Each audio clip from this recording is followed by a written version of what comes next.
Bir yigit, mayxo'r bir yigit Alloh qalbiga bir insof berib, "Ke shu men ham bir yoshim katta bo'lib qoldi, bir masjidga boray" deb peshin namoziga ketdi. Namozga kelsa, farz namozida turganda telefonini o'chirish yodidan chiqibdi. Farzda turgan chog'ida telefoni jiringlab ketibdi.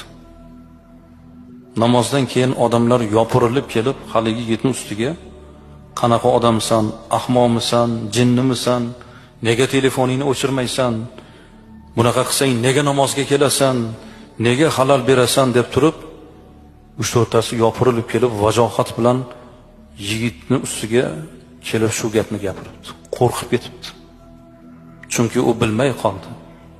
Yodidan ko'tarildi o'chirish. O'zi birinchi kelishi ekan, Alloh bir tavfiq berib. Xafa bo'lib to'g'ri qatnab yurgan qahvaxonasiga boribdi, mayxonasiga. Borib "Quy" debdi. Ko'tarib bittasini ichibdi. Yana "Quy" debdi, yana ko'tarib ichibdi. Uchinchisini quyib qo'ygan ekan, xayol og'ushida o'tirsa, qo'li stakonga tegib tushib ketibdi. Chil-parchin bo'lib yerga sinibdi. Bu endi bu yerdan ham bir qattiq gap eshitaman deb tursa, o'sha yerning egasi kelibdi-da, yelkasini silab, "Xijolat bo'lmang" debdi. Haligini singaniga xijolat bo'lyapsizmi? 100tasi sinmaydimi debdi. Insonning qalbi sinmasin debdi.